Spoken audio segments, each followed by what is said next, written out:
This channel does not promote any violent, harmful, or illegal activities. All content provided by this channel is meant for an educational purpose only. দেখুন 2019-এর লোকসভা ভোটে তপশিলি জাতি, উপজাতি, আদিবাসী এই ভোটের একটা বড় অংশ কিন্তু তৃণমূলের থেকে দূরে সরে গেছিল এবং তার লাভটা ভরপুর তুলেছিল বিজেপি। শুধু তোলেই থেমে যায়নি তারা কিন্তু পরবর্তী ক্ষেত্রে বিজেপি দেখুন একটা বড় মাস্টার স্ট্রোক দিয়েছে, একজন আদিবাসী মহিলাকে রাষ্ট্রপতি বানিয়ে, দ্রৌপদী মুর্মুকে রাষ্ট্রপতি বানিয়ে। এবার এই জায়গাটায় একই সঙ্গে আবার তৃণমূলের বিপদ যে এইসব স্ট্র্যাটেজিগুলোতে বা এই মাস্টার স্ট্রোকে বেড়েছে বই কমেনি, সেটা বোঝা গেছিল যখন বিপদটা আরও বাড়িয়ে দিয়ে অখিলগিরি রাষ্ট্রপতির উদ্দেশ্যে একটা বিতর্কিত মন্তব্য করে বসেছিলেন। তো এবং সেটা নিয়ে তো তার চারপাশে মানে রীতিমতো প্রচারের ঝড় বইয়ে দিয়েছিল বিজেপি। এবার দেখুন এই সন্দেশখালিতে, সেখানেও তো ওই তপশিলি জাতি, উপজাতি বা আদিবাসীদের জমি দখল থেকে শুরু করে বিভিন্ন ধরনের নিগ্রহের অভিযোগ সেটা তো সামনে এসছে। ওই সন্দেশখালির নির্যাতিতাদের তো নিয়ম করে করে বিজেপি বিভিন্ন সভায় নিয়ে গেছে। আজকেও মিঠুন চক্রবর্তীর সভাতে এরা হাজির ছিলেন।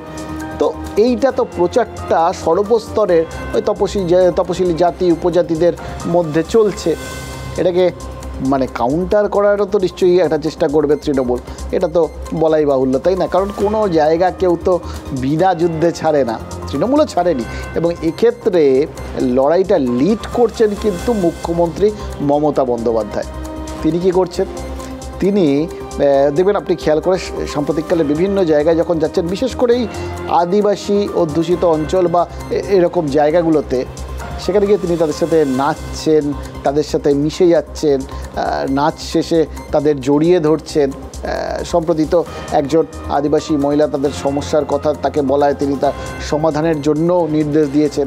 এগুলো নিয়মিতভাবে তিনি করছেন। আর আজকেও তিনি কিন্তু দুন্দুবি বাজিয়েছেন নাচটাচের পর আর কি। তিনি যখন এই আদিবাসীদের সাথে পা মেলাচ্ছেন বা দুন্দুবি বাজাচ্ছেন, তার সঙ্গে বোল ধরেছিলেন তখন ইন্দ্রনীল সেন। সেটা দেখে আবার ওই তৃণমূল ভবনে সেখানে দেখলাম চন্দ্রিমা ভট্টাচার্য এবং শশী পাজাও পা মেলাতে শুরু করেছেন, নাচের তালে তালে দুলছেন। আচ্ছা, মুখ্যমন্ত্রীর এই স্ট্র্যাটেজিগুলো এ তো বোঝা যাচ্ছে যে কোথাও গিয়ে আদিবাসীদের সঙ্গে যে দূরত্ব তৈরি হয়েছে, সেই দূরত্বটাকে মিটিয়ে দিয়ে তাদের কাছাকাছি আসার চেষ্টা। চন্দ্রিমা ভট্টাচার্য, শশী পাজাদের নাচটা, সেটা কি মুখ্যমন্ত্রীর কাছাকাছি আসার চেষ্টা?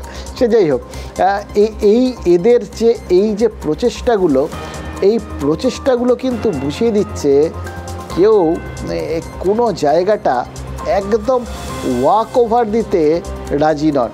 বিশেষ করে যেখানে এই প্রথম তিনটে যে আসন, এই তিনটে আসনই কিন্তু তপশিলি জাতি বা উপজাতিদের জন্য সংরক্ষিত। জেতার জন্য মুখ্যমন্ত্রী অনেক কিছুই করবেন, চিন্তা কোনো কারণ নেই, সবই মানুষ বোঝে। এগুলো হচ্ছে ড্রামাবাজি। আমরা আগে দেখেছি গ্লাভস পরে নেচেছেন, এখন নাচছেন, অসুবিধা নেই, নেচে নিতে বলুন, এরপরে আমরা ফেয়ারওয়েল দেবো, তখনও নাচবো। ভোট ব্যাংকের প্রশ্ন নয়। মানুষ আসলে এখানে, বাংলার মানুষ মমতা বন্দ্যোপাধ্যায়ের ওপর সমস্ত রকমের আস্থা রাখে। ঐতিহ্যকে যদি তিনি সামনে রেখে মানুষের কাছে আরও বেশি রাস্তাটাকে প্রশস্ত করেন, তাহলে সেটাই তো মানুষের কাছে সবচেয়ে গ্রাহ্য। কিছুদিন আগে বাংলার এক জনপ্রিয় স্টার, মেগা স্টার আর কি, এরকম একজন নায়কের সঙ্গে কথা হচ্ছিল। তার একটা সিনেমা রিলিজ করছিল তার কিছুদিন পরে। তো তিনি একদম যেরকম সাবেকি পদ্ধতি সেইভাবেই প্রচারে ব্যস্ত ছিলেন। তো তাকে জিজ্ঞেস করেছিলাম যে সাম্প্রতিককালে তো সিনেমার প্রচারের জন্য ভ্যারাইটিস রাস্তা নিচ্ছেন হিরোরা, সে আমির খানই বলুন বা প্রসেনজিৎই বলুন, তাদের বিভিন্ন রকম প্রচারের বৈচিত্র্য আমাদের চোখে পড়ছে।